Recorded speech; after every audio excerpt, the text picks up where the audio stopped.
আসসালামু আলাইকুম। বাংলাদেশ ভার্সেস পাকিস্তানের যে ম্যাচটা টি-20 সিরিজ প্রথম ম্যাচ, সেখানে বাংলাদেশকে আগে ব্যাটিং করে বাংলাদেশকে 201 রানের টার্গেট দেয় পাকিস্তান। আর পাকিস্তান জবাবে খেলতে নেমে বাংলাদেশ 19 ওভার 2 বলে 164 রান করে 10 উইকেট হারিয়ে বাংলাদেশ টিম। দেখেন এখানে বাংলাদেশ টিম 201 রান জবাব দিতে গিয়ে সব উইকেট হারিয়ে ফেলে বাংলাদেশ দল।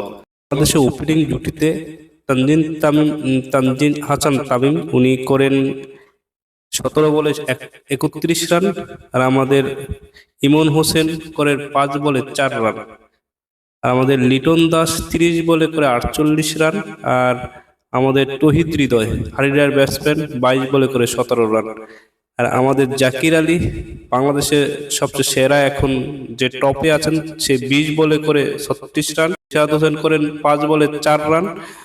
তারপর তানজিন তামিম করে 4 বলে 1 রান, আর আমাদের আরেকজন ব্যাটসম্যান মেহেদিয়া যে আমাদের সহকারী অধিনায়ক, উনি করেন 3 বলে 2 রান। তানজিন হাসান সাকিব উনি 4 বলে 1 রান করেন। হাসান মাহমুদ করে 5 বলে 9 রান, আর আমাদের শরীফুল ইসলাম করে 3 বলে 5 রান। এই 164 রানে 19 ওভার 2 বল খেলে 20 ওভারও খেলতে পারতেছে না বাংলাদেশ দল। এখন এমন একটা দল বাংলাদেশে, এবার কিন্তু আজকে লিটন দাস আমাদের অধিনায়ক সবচেয়ে বেশি রান করছে, 30 বলে 48 রান করেছেন বাংলাদেশের হয়ে। সে অধিনায়কে দায়িত্ব পালন করছে সহকারী অধিনায়ক আপনার শেখ মেহেদী। আপনি রান করেছেন অনলি 2 রান, এবং সে সহকারী অধিনায়ক ভাইস ক্যাপ্টেন যাকে বলা হয় বাংলাদেশের হয়ে, তাকে নাও হচ্ছে। তাকে নিয়ে কিন্তু অনেক গত আমাদের যে আবরাওয়ানির সাথে খেলা ছিল দুবাইয়ে কিন্তু সেখানেও সে পারফর্ম করতে পারে না, তারপরেও তাকে দলে রাখা হয়েছে, সে ভাইস ক্যাপ্টেন। কিন্তু ভাইস ক্যাপ্টেন হলে তো তার দলে থাকা হলে তার হবে না, রান করতে হবে। এখানে রান করার জন্য তাকে প্রয়োজন। এখানে আমাদের পাকিস্তান কি পরিমাণ রান করছে। পাকিস্তান টপ অর্ডারে সবাই ভালো করছে। একজনে 31 রান করছেন, একজনে 56 রান করেছেন, একজনে 44 রান করেছেন, একজনে 48 রান করেছেন, এবং মানে টপ অর্ডার যারা আছেন সবাই ভালো রান করেছেন। এবং টপ অর্ডার যদি সবসময় ভালো খেলে তাহলে যে কোনো ম্যাচ জিতা সম্ভব। আপনার টপ অর্ডার যদি খারাপ খেলে, মিডল অর্ডার যদি খারাপ খেলে, তাহলে কিন্তু কোনো রান, কারণ প্রথম হয়তো ওপেনিংয়ে যদি খারাপ হতে আউট হলেও টপ অর্ডার বা মিডল ওভারে যারা খেলবেন তাদের খেলতে হবে দেখে শুনে। তারা যদি একের পর এক আসে আর যায়, তাহলে তার খেলাটা হচ্ছে না।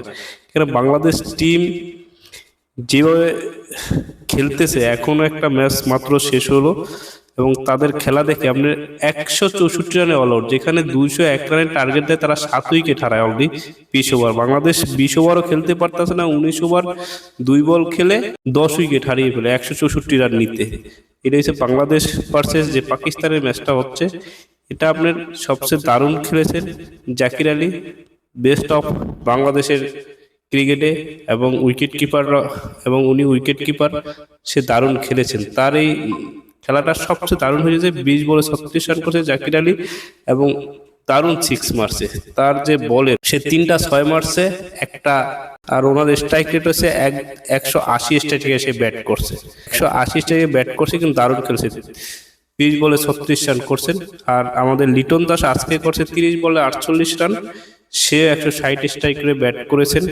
এবং আজকের যে খেলাটা শেষ হয়েছে, যে বাংলাদেশ হারছে, এটা যদি জাকির আলী এই রানটা না করতো 36 রান, তাহলে আরো কম রানের ভিতরে বাংলাদেশ প্যাকেট হয়ে যেত। সেই কারণে বললাম যে বাংলাদেশ টিম এখনো সাকসেসফুলি কাম ব্যাক করতে পারতেছে না, এবং কি সমস্যাটা এটা বুঝতেও পারতেছি না। দলের অবস্থানটা দেখে মানে আমরাই হতাশ। সবাই ভালো থাকবেন, সুস্থ থাকবেন। আজকের মধ্যে এখানেই বিদায় নিচ্ছি। আগামী খেলাতে আবারও দেখা হবে, আপনার সাথে কথা হবে। সবাই ভালো থাকবেন, সুস্থ থাকবেন। আসসালামু আলাইকুম, আল্লাহ হাফেজ।